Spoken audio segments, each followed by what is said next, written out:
Hello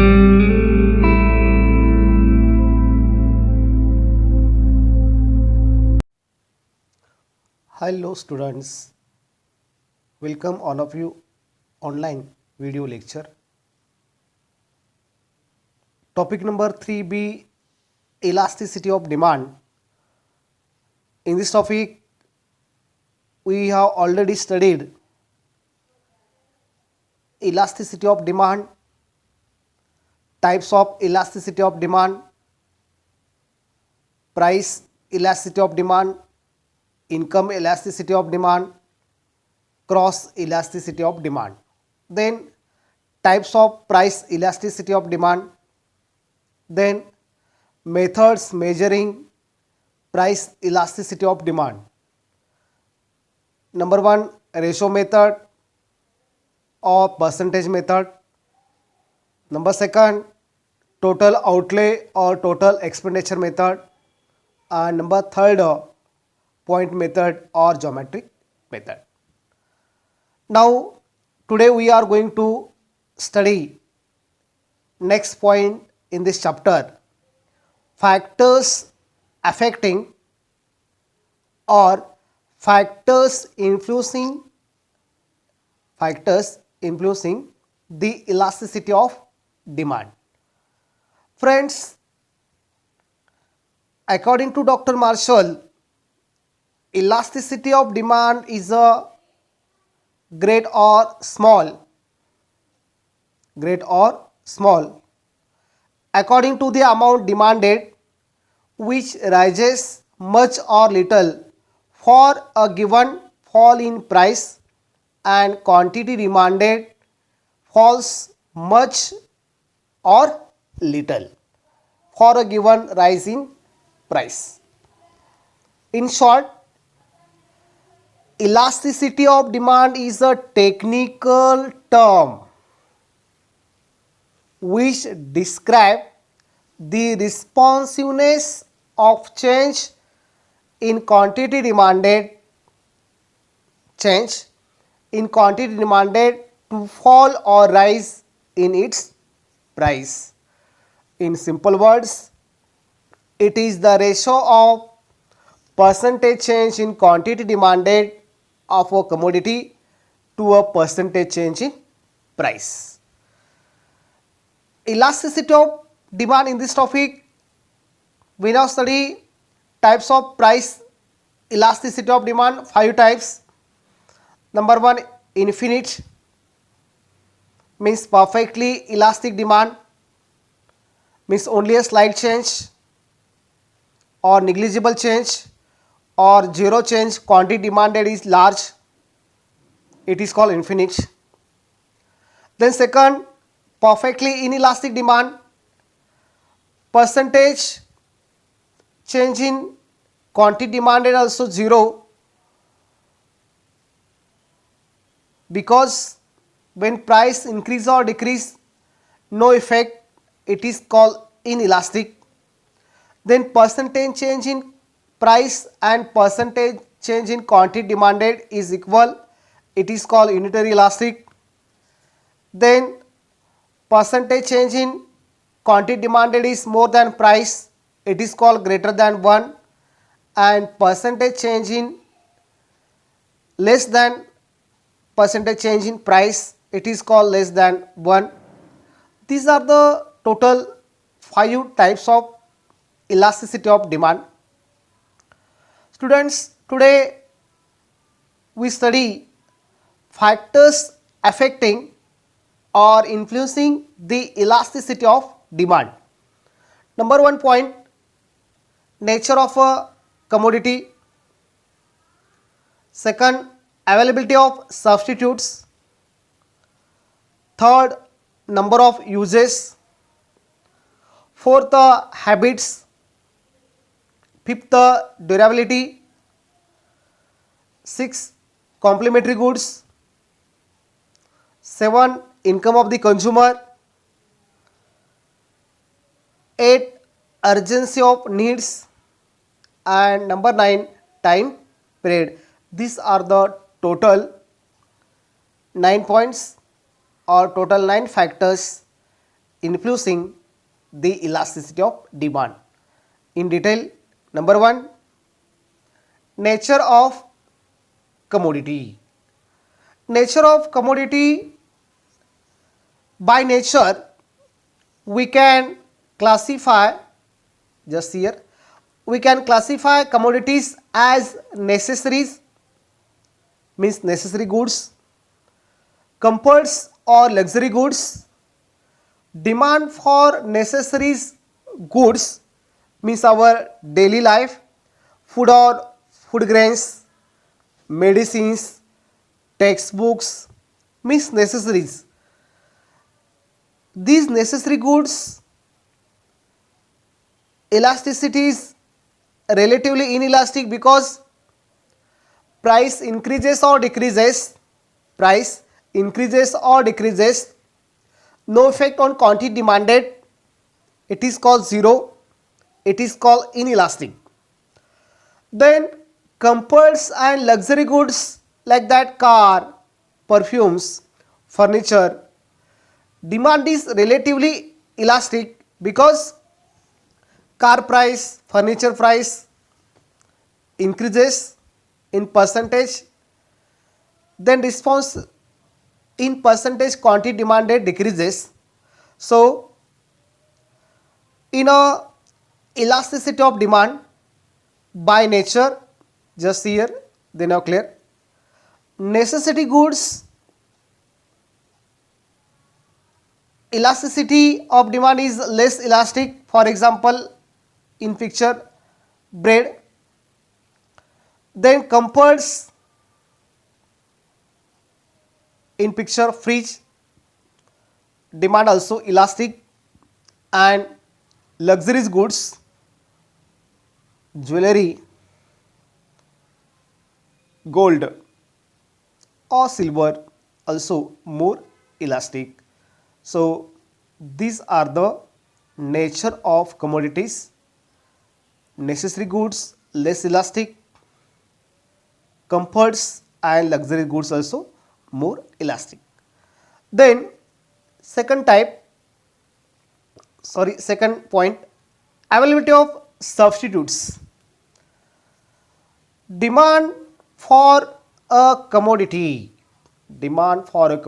will be more elastic if its close substitutes are available in the market. Close substitute available in the market, for example Pepsi, Coca-Cola, tea, coffee, sugar, jaggery, Lifebuoy, Dettol, these are the example of substitute goods. So here for example lemon juice and sugarcane juice, etc., these are the substitutes. But commodities having no close substitutes, but some commodities have no close substitutes like salt, the demand for will be inelastic.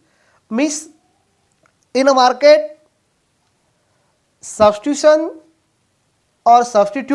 or alternate available, then elasticity of demand is elastic. Means Pepsi and Coca-Cola also substitute goods. Then suppose no alternate or no substitute available, for example salt, medicines. So your necessary or compulsory consumptions, these types of demand is a inelastic. So availability of substitutes is a second point. Then third point, number of uses.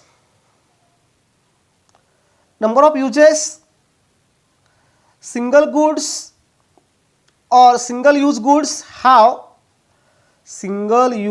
have less elastic demand. Multi-use goods have more elastic demand.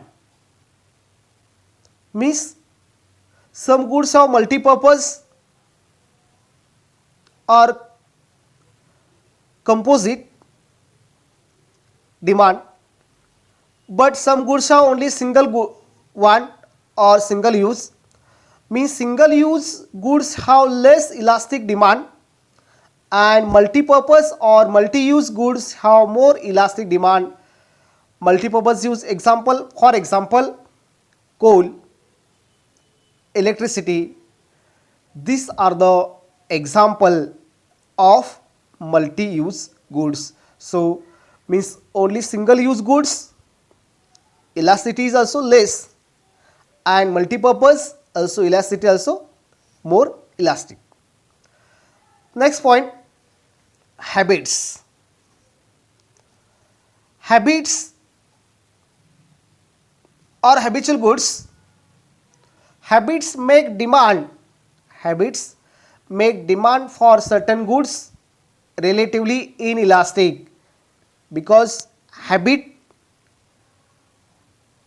for example, tea, coffee, milk are habitual goods. Then cigarettes, tobacco, drugs, these are the habitual goods or habits. You have a particular goods consumption habit, then price increases or decreases, no effect your quantity demanded because your habit.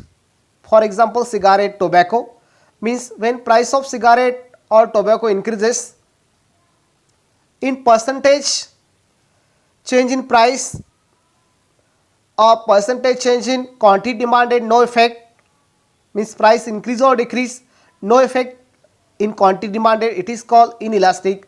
So habits make demand for certain goods relatively inelastic. Next, durability. The demand for durable goods, the demand for durable goods is relatively elastic.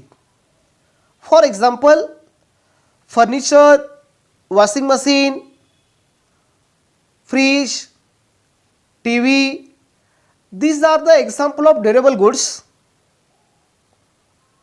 Then opposite, demand for perishable goods is inelastic. Perishable goods, milk, fruits, vegetables, these are the perishable goods, also inelastic, means when you studying percentage change in quantity demanded and percentage change in price, when price of in percentage furniture, washing machine, fridge, TV, price increases, quantity demanded decreases, means relatively elastic demand. But perishable goods, vegetable price increases or decreases, milk, fruits, you are not buy more because perishable. So perishable goods demand also inelastic. Next, complementary goods. The demand for commodity which is used in conjunction with other commodities to satisfy a single one, it is called relatively inelastic. Means a particular goods or commodity when I used comparison to other commodities, you satisfy a single one or single need, this type elasticity is relatively inelastic, means price increase or decrease, no effect in quantity demanded, it is called inelastic. For example, a fall in the price of mobile handset may lead to rise in the demand for SIM cards. Complementary goods, pen and ink, car and petrol, these are the example, and here example mobile handset and SIM card. So a fall in the price of mobile handsets may lead to rise in the demand for SIM card. These are the example of complementary goods. Next, income of the consumer. Income is important factor affect quantity demanded. In the elasticity of demand, demand for goods is usually inelastic. If the consumer has high income, the demand pattern of very rich and an extremely poor person is rarely affected by significant change or changes in the price. So income level is important. Income level of the consumers also affect elasticity of demand. Rich members income level, demand for his goods also inelastic, because price increase or decrease no effect on demanded for rich, but in opposite that effect on poor person, because comparatively income also low. So the demand pattern of very rich and extremely poor person is rarely affected by significant change in the price. Means when price of a commodity increases, poor persons or rich persons purchasing power decline or decreases, means here income of the consumer decreases, and vice versa. When price decreases, income of the consumer increases or purchasing power increases. So income of the consumer affects elasticity of demand. Next, urgency of needs. Urgency of needs, goods which are urgently needed will have relatively inelastic demand. Means your want urgently, you need quickly. This time demand also relatively inelastic, means price increase or decrease no effect on quantity demanded, it is called relatively inelastic. For example, medicine, your want also urgently, so medicines is the example of inelastic. And luxury goods which are less urgent, means not your urgency or wants urgently, have relatively elastic demand. Means your urgency of goods, your necessary, it is called relatively inelastic, and luxury goods or durable goods which are less urgent have relatively elastic demand. Next, time period. Time period is very important, students. During short period, most of the commodities are having less elasticity of demand. In short period, demand increase, urgency or wants or necessary goods, but in short period supply of commodities not possible to increase. So during short period most of the commodities are having less elasticity of demand, and in long term or long period, in the long run, when substitutes are available, demand for the goods will become more elastic. Means in short period elasticity of demand also very less, and in long period elasticity of demand also more. So students, today we are study or we have studied factors influencing the elasticity of demand or factors affecting the elasticity of demand, total 9 points. I hope you have all the 9 points understand. Students, if you like this video, please like, share and subscribe, then my next video notification available for you. Thank you.